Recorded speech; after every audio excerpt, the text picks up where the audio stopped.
Welcome to my channel. My name's Josh Christian. Let's talk tech.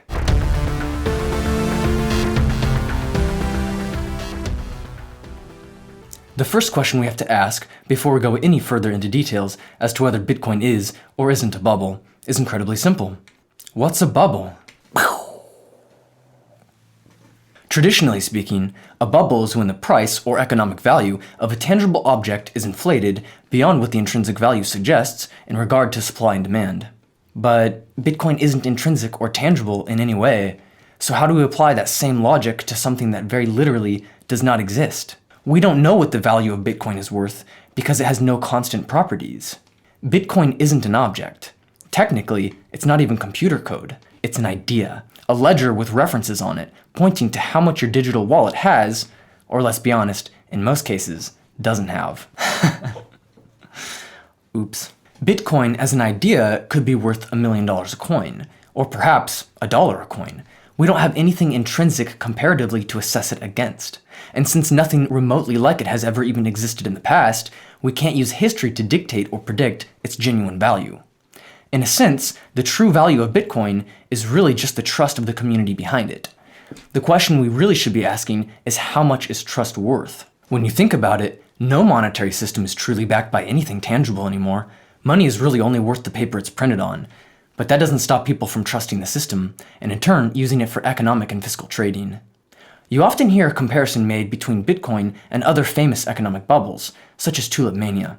Bitcoin really isn't comparable to Tulip mania in any way. For those of you who don't know, here's a quick overview. In the 17th century, tulip bulbs had become a symbol of status in Holland and other parts of Northern Europe. This in turn drove a strong, but stable, economic market for the bulbs. But eventually the market inflated due to supply not being able to keep up with demand. People began to stockpile these bulbs for profiteering, which in turn became the start of what we now know as tulip mania. Of course, the value of tulips internationally did not match the local value in Holland, which was relatively small and an isolated place from the rest of the world. This was a great opportunity for merchants who started shipping the bulbs in mass quantities into the Netherlands via the trade routes. But eventually the markets would go on to reach equilibrium. You see, whenever the price of something isn't matched internationally, an artificial bubble is created where people from one area can buy or produce something very cheap, then sell it in other areas. But this only works for a very short period of time, because eventually everybody starts doing it, and the market balances itself out. That's known today as the bubble popping.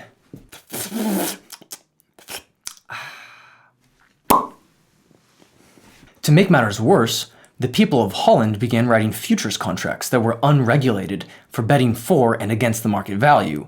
Now, ordinarily, this could strengthen both sides of the market and stabilize the investment. But when it's unregulated by the actual product, you are effectively selling an asset and betting on it that you don't have. This increases the potential for hyperinflation. It's sort of like banks using fractional reserve systems to loan out money they don't have. That's a terrible idea. Today, the diamond market is likely the closest real-world example we have to tulip mania, where one company is purchasing up all of the product and hoarding it, which allows them to regulate and control its value. As you can see, Bitcoin doesn't neatly fall into the bubble category, as it's an internationally regulated asset or idea. It doesn't cater to one people, organization, or geographic location. It's regulated mostly by the amount of processing power used to mine it. Relatively speaking, Bitcoin is most accurately compared to gold. I know it sounds silly, but hear me out. Unlike purchasing a house and collecting rent, or buying stock and collecting dividends, gold technically pays back no return. It never pays you to own it.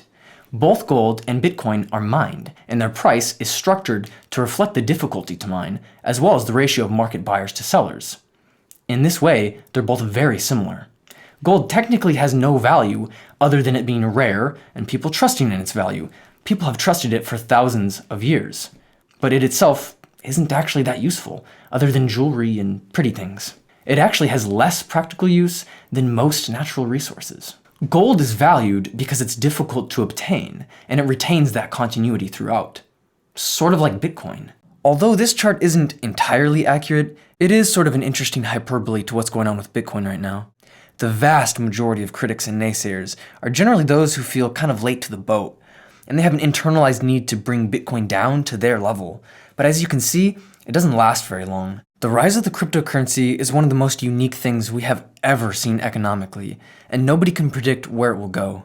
Bitcoin isn't a bubble, and it doesn't meet the guidelines to become one. It's something else entirely, regardless of whether it goes up or down or how you feel about it. However, it is a volatile investment, but that's in part what makes it a good one. Without risk, there's no reward. As the old Latin proverb goes, fortune favors the bold. Thanks for watching. Be sure to subscribe for more tech talk. Peace out.